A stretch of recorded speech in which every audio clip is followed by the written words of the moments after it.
প্রিয় শিক্ষার্থীরা, অ্যাকাউন্টিং 8 এর নতুন আরও একটি ভিডিওতে তোমাদেরকে স্বাগত জানাচ্ছি। আজকের এই ক্লাসে আমরা অর্থের সময় মূল্য নিয়ে আলোচনা করব। আমরা প্রথমে জেনে নিব অর্থের সময় মূল্য কাকে বলে বা অর্থের সময় মূল্যের সংজ্ঞা কী। সময়ের পরিবর্তনের সাথে সাথে ব্যাংক সুদের হারের কারণে অর্থের মূল্যমানের যে পরিবর্তন হয় তাকে অর্থের সময় মূল্য বলে।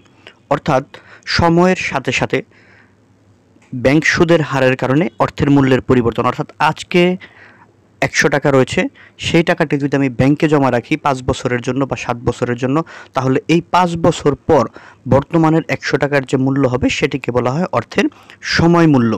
তো অর্থের সময় মূল্য বিষয়টি কিন্তু দেখো, এটাকে যদি আমরা একটু ব্যাখ্যা করি তাহলে কি পাওয়া যায় অর্থের সময় মূল্যের সংজ্ঞাটি, যে বর্তমানের 100 টাকা আর 5 বছর পরের 100 টাকার সমান মূল্য বহন করে না।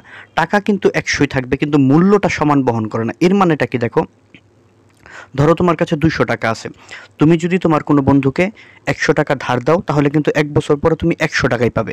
আর 100 টাকা যদি ব্যাংকে জমা রাখো, ব্যাংক যদি 10% সুদ দেয় তাহলে কিন্তু 1 বছর পরে 110 টাকা পাবে। এটি হলো মূলত অর্থের সময় মূল্য। দেখো, একটি উদাহরণ তোমাদের জন্য দিয়েছি, তোমরা কিছু চাল দেখতে পাচ্ছ এবং বাম পাশে লেখা আছে যে 5 বছর আগে এই চালের মূল্য ছিল 30 টাকা কেজি এবং বর্তমানে এই চালের মূল্য হলো 50 টাকা কেজি। তার মানে 5 বছর আগে 30 টাকায় আমি 1 কেজি চাল পেতাম আর বর্তমানে আমি 50 টাকায় 1 কেজি চাল পাচ্ছি। এর মানে কিন্তু 5 বছর আগের 30 টাকা আর বর্তমানের 50 টাকা কিন্তু সমান মূল্য বহন করে। টাকা কিন্তু আগে 30 ছিল, এখন 50, কিন্তু এদের মূল্য কিন্তু সমান। দুটিই কিন্তু 1 কেজি চালের বিনিময় মূল্য, আর এটি হলো অর্থের সময় মূল্য। অর্থের সময় মূল্যের মূল কারণ হলো ব্যাংক সুদের হার। এটি কিন্তু নৈবিত্তিক পরীক্ষার জন্য আসে যে অর্থের সময় মূল্যের মূল কারণ কি। মূল কারণ হলো ব্যাংক সুদের হার। আর অর্থের সময় মূল্য নির্ণয় করার সময় কিন্তু দুটি জিনিসের প্রধানত প্রয়োজন হয়। প্রথমে হলো ব্যাংক সুদের হার এবং দ্বিতীয়ত হলো সময়। এখানে কিন্তু সময় বলতে বছর সংখ্যাকে বোঝানো হয়, যে আমরা কত বছরের জন্য অর্থটি বিনিয়োগ করতেছি সেটি মূলত সময়। অর্থের মূল্য হয় দুই ধরনের, একটি হলো বর্তমান মূল্য এবং আরেকটি হলো ভবিষ্যৎ মূল্য। এটি কিন্তু তোমরা সকলেই জানো। তো অর্থের মূল্য সময় মূল্য কাকে বলে এই প্রশ্নটি যেমন ইম্পর্টেন্ট, পাশাপাশি অর্থের বর্তমান মূল্য এবং অর্থের ভবিষ্যৎ মূল্য কাকে বলে এই প্রশ্নগুলোও কিন্তু পড়ে নিতে হবে। এর সাথে সাথে কিন্তু চক্রবৃদ্ধিকরণ কাকে বলে এবং বাট্টাকরণ কাকে বলে এই প্রশ্নগুলো তোমাদেরকে পড়ে নিতে হবে।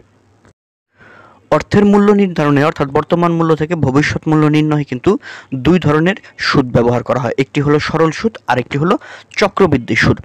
আমাদের অনেকের মনে হয়তো ধারণা থাকতে পারে যে আমরা বর্তমান মূল্য থেকে ভবিষ্যৎ মূল্য করার জন্য প্রথম যে সূত্রটি ব্যবহার করি সেটি বোধহয় সরল সুদের। আসলে এই ধারণাটি ঠিক না। সরল সুদ মানে হলো আমি আজকে যে টাকা বিনিয়োগ করব প্রতি বছর আমি ওই টাকার উপরই সমান হারে সুদ পাবো। ধরো আজকে আমি 100 টাকা বিনিয়োগ করলাম 10% সুদের হারে, তাহলে প্রথম বছর আমি 100 টাকার 10% মানে 10 টাকা সুদ পাবো, পরের বছরও 10 টাকা পাবো, পরের বছরও 10 টাকা পাবো। এটাকে বলা হয় সরল সুদ। এই সরল সুদ সাধারণত অষ্টম শ্রেণীর গণিত বইতে তোমরা কিন্তু করেছো, ফিনান্সে কিন্তু তেমন একটা ব্যবহার নেই। আমাদের যে সুদগুলো রয়েছে তার সবগুলোই কিন্তু চক্রবৃদ্ধি সুদ। আমরা প্রথম সূত্র ব্যবহার করে যে অঙ্কটি করি সেটিও কিন্তু চক্রবৃদ্ধি, কেননা চক্রবৃদ্ধির সংখ্যায় কিন্তু তোমরা পড়েছো যে সুদ আসলের উপর যে প্রক্রিয়ায় সুদ ধরা হয়। তো দেখো, আমরা যখন প্রথম অঙ্কটি করি, যখন আমাদের চক্রবৃদ্ধির সংখ্যা থাকে না, তখনও কিন্তু আমরা প্রথম বছর যদি আমরা 100 টাকা বিনিয়োগ করি 10% সুদের হারে, তাহলে প্রথম বছর আমরা 100 টাকার উপর সুদ ধরি, পরবর্তী বছর কিন্তু আমরা 110 টাকার উপর সুদ নির্ণয় করি। এই কারণে সেটিও কিন্তু চক্রবৃদ্ধি সুদ। তো আমাদের আলোচনার বিষয় হলো চক্রবৃদ্ধি সুদ। দেখো, প্রথমে আমরা এই অর্থের সময় মূল্যের অঙ্ক করার জন্য যে বিষয়গুলো আমাদের প্রয়োজন হবে সেগুলোর বাংলা, ইংরেজি পুরো নাম এবং সংক্ষিপ্ত শব্দগুলো আমরা জেনে নিব। আমাদের প্রথমে প্রয়োজন হবে বর্তমান মূল্য, যেটাকে ইংরেজিতে বলা হয় প্রেজেন্ট ভ্যালু, সংক্ষেপে বলা হয় পিভি। এরপরে দরকার হবে ভবিষ্যৎ মূল্য, যেটাকে ইংরেজিতে বলা হয় ফিউচার ভ্যালু, সংক্ষেপে বলা হয় এফভি। এরপরে প্রয়োজন হবে সুদের হার, যেটাকে বলা হয় রেট অফ ইন্টারেস্ট। এটাকে কিন্তু আর দ্বারা বা আই দ্বারা দুটি দ্বারাই প্রকাশ করা যায়। এরপর আমাদের প্রয়োজন হবে সময়, যেটি আসলে মূলত বছর সংখ্যা, নাম্বার অফ ইয়ার, এটিকে প্রকাশ করা হয় এন দ্বারা। এরপর আমাদের প্রয়োজন হবে চক্রবৃদ্ধির সংখ্যা। যখন চক্রবৃদ্ধির কথা বলা থাকবে মাসিক, দ্বিমাসিক, ত্রিমাসিক, তখন আমাদের চক্রবৃদ্ধির সংখ্যা প্রয়োজন হবে। এই চক্রবৃদ্ধির সংখ্যাকে ইংরেজি এম দ্বারা প্রকাশ করা হয়। এখন আমরা দেখব চক্রবৃদ্ধির সংখ্যা কিভাবে নির্ণয় করে। অনেক সময় তোমরা দেখবে প্রশ্নে বলা থাকে 10% বার্ষিক চক্রবৃদ্ধিতে। বার্ষিক চক্রবৃদ্ধি মানে কিন্তু বছরে একবার চক্রবৃদ্ধি হবে। তো বছরে একবার মানে কি চক্রবৃদ্ধির সংখ্যা একই থাকবে। এই কারণে বার্ষিক চক্রবৃদ্ধি থাকলে চক্রবৃদ্ধির সংখ্যা হবে 1। এরপরে থাকতে পারে মাসিক চক্রবৃদ্ধি। মাসিক চক্রবৃদ্ধি মানে প্রতি মাসে একবার করে চক্রবৃদ্ধি হবে। তো এক বছরে যেহেতু 12 মাস, এই কারণে মাসিক চক্রবৃদ্ধি থাকলে চক্রবৃদ্ধির সংখ্যা হবে 12। এরপরে থাকতে পারে দ্বিমাসিক চক্রবৃদ্ধি, অর্থাৎ 2 মাসে একবার চক্রবৃদ্ধি হবে। তাহলে 12 মাসে কিন্তু চক্রবৃদ্ধি হবে 6 বার। যদি আমরা 12কে 2 দ্বারা ভাগ করি তাহলে কিন্তু 6 হয়। অর্থাৎ দ্বিমাসিক চক্রবৃদ্ধি থাকলে চক্রবৃদ্ধির সংখ্যা হবে 6। এরপরে থাকতে পারে ত্রিমাসিক চক্রবৃদ্ধি, মানে 3 মাসে একবার চক্রবৃদ্ধি হবে। তাহলে 3 মাসে যদি একবার হয় 12 মাসে হবে 4 বার। তাহলে ত্রিমাসিক চক্রবৃদ্ধি থাকলে আমাদের চক্রবৃদ্ধির সংখ্যা হবে 4। এরপর থাকতে পারে ষান্মাসিক বা অর্ধবার্ষিক। ষান্মাসিক মানে কিন্তু 6 মাসে একবার, অর্ধবার্ষিক মানেও কিন্তু 6 মাসে একবার। তাহলে 6 মাসে যদি একবার চক্রবৃদ্ধি হয় তাহলে 1 বছরে চক্রবৃদ্ধির সংখ্যা হবে 2 বার। বর্তমান মূল্য থেকে ভবিষ্যৎ মূল্য নির্ণয়ে এই দুটি সূত্র কিন্তু ব্যবহৃত হয়। যখন বার্ষিক চক্রবৃদ্ধি থাকে তখন প্রথম সূত্র ভবিষ্যৎ মূল্য সমান সমান বর্তমান মূল্য ইন্টু 1 যোগ সুদের হার পাওয়ার হলো n। এবং ভবিষ্যৎ মূল্য করার সময় শুধুমাত্র এই সুদের হারটিকে চক্রবৃদ্ধি সংখ্যা দ্বারা ভাগ করে দিতে হয়, কেননা তখন কিন্তু সুদের হারটি কমে যাবে। অর্থাৎ আগে ছিল আমার প্রতি বছরে একবার আমি সুদ পেতাম, এখন আমি প্রতি মাসে বা দ্বিমাসিক সুদ পাচ্ছি। এই কারণে আয়কে অর্থাৎ সুদের হারকে m দ্বারা ভাগ করতে হবে। আর আমার চক্রবৃদ্ধির সংখ্যাটা বা সুদ ধার্যের সংখ্যাটা আমার বেড়ে যাচ্ছে, এই কারণে সময়ের সাথে চক্রবৃদ্ধির সংখ্যাটাকে গুণ করে দিতে হবে। ধরো যদি আমার বার্ষিক চক্রবৃদ্ধি থাকে তার মানে বছরে আমি একবার সুদ পেতাম, এখন যদি মাসিক চক্রবৃদ্ধি বলা থাকে তাহলে বছরে আমি 12 বার সুদ পাবো। এই কারণে গুণ করতে হবে সময়ের সাথে, কিন্তু সুদের পরিমাণটা কিন্তু আমার কমে যাবে। বার্ষিক সুদ থাকলে 100 টাকার 10%, আমি কিন্তু 1 বছরে 10 টাকা পেতাম সুদটা, কিন্তু এখন মাসিক হয়ে গেলে কিন্তু সেই 10 টাকাকে 12 দিয়ে ভাগ করে যে টাকাটা হয় সেই টাকা সুদটা আমি পাবো। এই কারণে চক্রবৃদ্ধি থাকলে সুদের হারকে m দ্বারা অর্থাৎ চক্রবৃদ্ধির সংখ্যা দ্বারা ভাগ করতে হয় এবং সময়ের সাথে m অর্থাৎ চক্রবৃদ্ধির সংখ্যা গুণ করে দিতে হয়। তাহলে কিন্তু নতুন একটি সূত্র হয়ে গেল। অর্থাৎ সাধারণ যে সূত্রটি রয়েছে এটিকে শুধু সুদের হারকে চক্রবৃদ্ধির সংখ্যা দ্বারা ভাগ করে এবং n এর সাথে m গুণ করে আমরা নতুন সূত্র বের করতে পারি। দেখো আমরা প্রথম সূত্রের প্রয়োগ দেখব যে জনাব আব্দুর রহিম তার অবসরকালীন পেনশনের 1 লক্ষ টাকা 10% সুদের হারে 10 বছরের জন্য সোনালী ব্যাংকে জমা রাখেন। মেয়াদ শেষে তিনি কত টাকা পাবেন? দেখো এখানে বলা আছে তিনি পেনশন থেকে 10 লক্ষ টাকা আছে এবং শেষে বলা আছে মেয়াদ শেষে তিনি কত টাকা পাবেন। তার মানে কিন্তু ভবিষ্যৎ মূল্য নির্ণয় করতে হবে। ভবিষ্যৎ মূল্য যখনই আমরা ধরতে পারবো তখন আমাদের দেখতে হবে সুদটা কিভাবে বলা আছে। 10% সুদে, কোনো চক্রবৃদ্ধির পরিমাণ মাসিক দ্বিমাসিক চক্রবৃদ্ধি দেওয়া নেই, তার মানে আমরা প্রথম সূত্র এখানে প্রয়োগ করতে পারি। দেখো অঙ্কটির সমাধান আমরা করেছি। প্রথমে যে বিষয়গুলো দেওয়া আছে সেগুলো আমরা লিখে নিয়েছি। যে দেওয়া আছে বর্তমান মূল্য পিভি সমান 1 লক্ষ টাকা, সুদের হার আই সমান সমান 10%। 10% মানে কিন্তু 10কে 100 দ্বারা ভাগ করতে হবে, তাহলে হবে 0.10। এইখানে কিন্তু তোমাদের অনেকের সমস্যা হয়, 10কে 100 দ্বারা ভাগ করলে কিন্তু 0.10 হয়। আবার 0.1ও লিখতে পারো, মানে 0.10 বা 0.10 বা 0.1 সবই কিন্তু একই কথা। এরপরে সময় বা বছর সংখ্যা হলো n, 10 বছর। এরপর আমরা সূত্রটি রেখেছি যে ভবিষ্যৎ মূল্য সমান সমান বর্তমান মূল্য ইন্টু 1 + i পাওয়ার n। মান বসিয়ে দিয়ে সাইন্টিফিক ক্যালকুলেটরে ক্যালকুলেশন করলেই কিন্তু তোমরা টাকাটা পেয়ে যাবে 2,59,354.246 টাকা প্রায়। আর যেহেতু থাকে এই কারণে প্রায় লিখেছি, তো শেষে লিখে দিবে তিনি মেয়াদ শেষে এত টাকা পাবেন। এটি হলো আমাদের প্রথম অঙ্কের সমাধান। সাধারণ যে নিয়মটি আছে সেই নিয়মে ভবিষ্যৎ মূল্য নির্ণয়। এখন আমরা দ্বিতীয় সূত্রের প্রয়োগ দেখব, অর্থাৎ চক্রবৃদ্ধি প্রক্রিয়া আমরা ভবিষ্যৎ মূল্য নির্ণয় করব। দেখো আগের অঙ্কটাকে শুধু আমরা সুদটাকে চক্রবৃদ্ধি প্রক্রিয়ায় নিয়ে গেছি। জনাব আব্দুর রহিম তার অবসরকালীন পেনশনের 1 লক্ষ টাকা 10% মাসিক চক্রবৃদ্ধি সুদে 10 বছরের জন্য সোনালী ব্যাংকে জমা রাখেন। মেয়াদ শেষে তিনি কত টাকা পাবেন? তাহলে মেয়াদ শেষে তিনি কত টাকা পাবেন এটা দেখে আমরা বুঝতে পারলাম ভবিষ্যৎ মূল্য নির্ণয় করতে হবে। এখন আমাদের দেখতে হবে সুদটা কিভাবে। দেখো বলা আছে 10% মাসিক চক্রবৃদ্ধি, তার মানে চক্রবৃদ্ধির সূত্রটা লিখতে হবে, অর্থাৎ আগের সূত্রটাকেই সুদের হারকে m দ্বারা ভাগ করতে হবে, সময়ের সাথে nটা গুণ করতে হবে। তাহলে দেখো এখন আমরা দ্বিতীয় অঙ্কের সমাধান করি। আগের মতো আমরা যা যা দেওয়া আছে সেগুলো লিখে নিলাম। বর্তমান মূল্য 1 লক্ষ টাকা, সুদের হার 10%, সময় দেওয়া আছে 10, চক্রবৃদ্ধির সংখ্যা এখানে বলা আছে মাসিক চক্রবৃদ্ধিতে। মাসিক চক্রবৃদ্ধি থাকলে কিন্তু চক্রবৃদ্ধির সংখ্যা হবে 12, যেটা কিন্তু ভিডিওর পূর্বে আমরা আলোচনা করেছি পূর্বের অংশে। এখন দেখো সূত্রটি আমরা লিখলাম। এই সূত্রে শুধুমাত্র সুদের হারকে চক্রবৃদ্ধির সংখ্যা অর্থাৎ m দ্বারা ভাগ করে দিতে হবে এবং n এর সাথে mটাকে গুণ করে দিতে হবে। তারপর সাইন্টিফিক ক্যালকুলেটরে ক্যালকুলেশন করলেই কিন্তু আমরা পেয়ে যাব 2,70,704.149 টাকা। তাহলে আমরা শেষে লিখে দেব তিনি মেয়াদ শেষে 2,70,704.149 টাকা প্রায় পাবেন, যেহেতু দশমিকের পর অনেক কিছু থাকে। এতক্ষণ আমরা যে অঙ্কগুলো দেখলাম এগুলো কিন্তু খুবই সাধারণ অঙ্ক, তোমরা সকলেই পারো। এগুলো কিন্তু আমাদের পরীক্ষায় সাধারণত আসে না, সাধারণত আসে আমাদের বিনিয়োগ সিদ্ধান্তের তুলনা। এখন আমরা এইরকম একটি অঙ্ক দেখব যে ভবিষ্যৎ মূল্যের ভিত্তিতে বিনিয়োগ সিদ্ধান্তের তুলনা। দেখো আগের অঙ্কটিকে আমরা একটু মডিফাই করেছি। এখানে জনাব আব্দুর রহিম তার অবসরকালীন পেনশনের 1 লক্ষ টাকা 10 বছরের জন্য ব্যাংকে জমা রাখতে চান। সোনালী ব্যাংক তাকে বার্ষিক 10% হারে সুদ প্রদানের প্রস্তাব দিল। অপরদিকে রূপালী ব্যাংক দ্বিমাসিক 8% চক্রবৃদ্ধি সুদ প্রদানের প্রস্তাব দিল। তিনি কোন প্রস্তাবটি গ্রহণ করবেন, অথবা বলা থাকতে পারে কোন প্রস্তাবটি তার জন্য লাভজনক।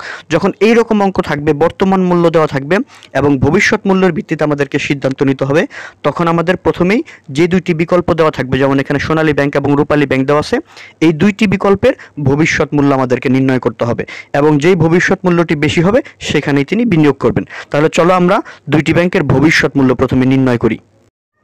দেখো প্রথমে আমরা সোনালী ব্যাংকের অর্থের ভবিষ্যৎ মূল্য নির্ণয় করেছি। যে মানগুলো দেওয়া আছে সেগুলো আমরা লিখলাম। দেওয়া আছে পিভি সমান 1 লক্ষ টাকা, সুদের হার 10%, সময় 10 বছর। এরপর আমরা সূত্র প্রয়োগ করেছি, এটা কিন্তু আমরা আগেও করেছি, 2,59,354.26 টাকা। তার মানে তিনি মেয়াদ শেষে সোনালী ব্যাংক থেকে 2,59,374.26 টাকা পাবেন। এরপর আমরা রূপালী ব্যাংকের অর্থের ভবিষ্যৎ মূল্যটি নির্ণয় করব। এরপর দেখো আমরা রূপালী ব্যাংকের অর্থের ভবিষ্যৎ মূল্য নির্ণয় করব। রূপালী ব্যাংকে কিন্তু বলা ছিল 8% দ্বিমাসিক চক্রবৃদ্ধি সুদ। তার মানে এখানেও চক্রবৃদ্ধি প্রক্রিয়ার সূত্রটি আমাদের প্রয়োগ করতে হবে। তো চক্রবৃদ্ধির সূত্র মানে কিন্তু সুদের হারকে চক্রবৃদ্ধির সংখ্যা দ্বারা ভাগ এবং সময়ের সাথে চক্রবৃদ্ধির সংখ্যা গুণ। তাহলে আমরা যে মানগুলো দেওয়া আছে সেগুলো লিখে নিলাম। পিভি সমান 1 লক্ষ টাকা, সুদের হার 8%, 8কে 100 দ্বারা ভাগ করলে হবে 0.08। এখানেও কিন্তু তোমাদের ক্যালকুলেটর আসতে পারে 0.08, 0.08 আর 0.08 একই কিন্তু কথা। সময় দেওয়া আছে 10 বছর। চক্রবৃদ্ধির সংখ্যা দেখো বলা আছে দ্বিমাসিক চক্রবৃদ্ধি, অর্থাৎ 2 মাসে একবার। তাহলে 2 মাসে যদি একবার চক্রবৃদ্ধি হয়, 12 মাসে হবে 6 বার। তাহলে চক্রবৃদ্ধির সংখ্যা হবে 6। তো এরপর আমরা সূত্রগুলো বসিয়ে দিলাম। সূত্রের মান বসিয়ে দিলে আমরা টাকা পেয়ে যাই যে আমাদের 10 বছর পরে অর্থের ভবিষ্যৎ মূল্য হবে রূপালী ব্যাংকের 2,21,380.688 টাকা।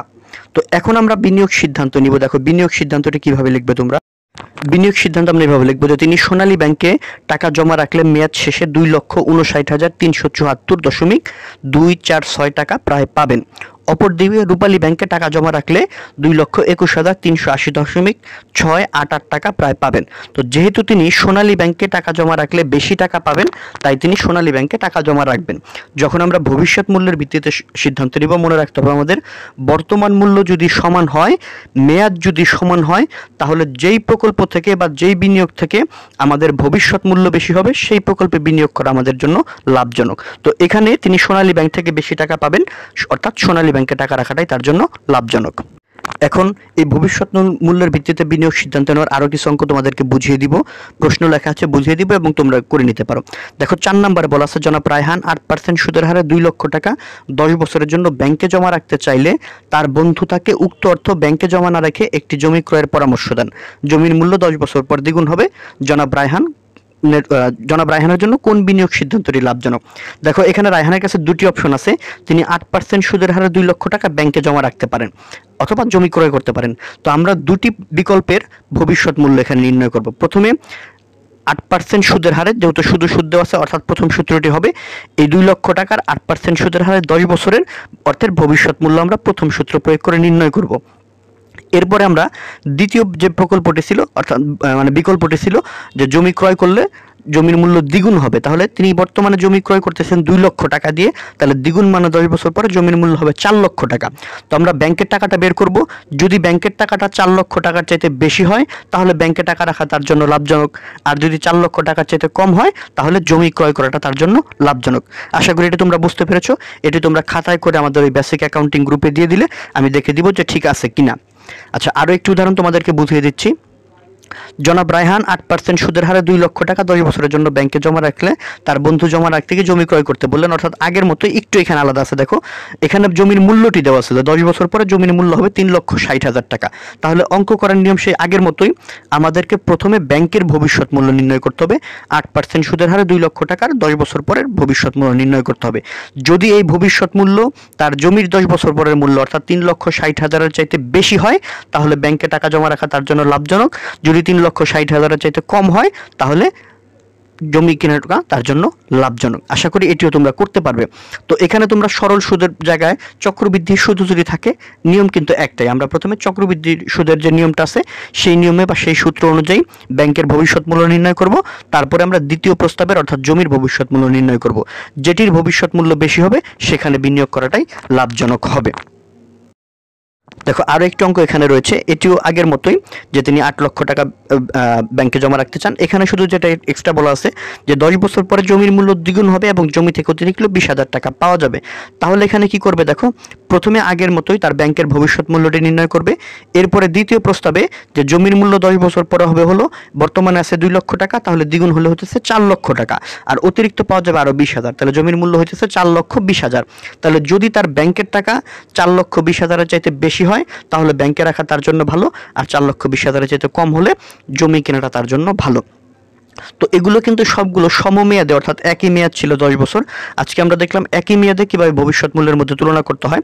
আর ভিন্ন ভিন্ন মেয়াদে, যেটি তোমাদের বইয়ের 2 নম্বরে যে অঙ্কটা আছে যে জনাব ফরহাদ সাহেবের, একটিতে 10 বছর একটিতে 8 বছর, এরকম ভিন্ন ভিন্ন মেয়াদে ভবিষ্যৎ মূল্যের মধ্যে কিভাবে সিদ্ধান্ত নিতে হয় এ সংক্রান্ত একটি ভিডিও ইতিমধ্যে আমাদের চ্যানেলে দেওয়া আছে, সেটির লিঙ্ক ডিসক্রিপশনে দিয়ে দিব, সেখান থেকে তোমরা দেখে নিতে পারো। আশা করি সেটি তোমরা বুঝতে পারবে। আজকের ক্লাসে আমরা ভবিষ্যৎ মূল্য নির্ণয় এবং ভবিষ্যৎ মূল্যের ভিত্তিতে বিনিয়োগ সিদ্ধান্ত নির্ণয় শিখলাম। আগামীকালকের ক্লাসে আমরা বর্তমান মূল্য নির্ণয় শিখব এবং বর্তমান মূল্যের ভিত্তিতে কিভাবে বিনিয়োগ সিদ্ধান্ত নিতে হয় সেই সংক্রান্ত ক্লাসগুলো আমরা করব।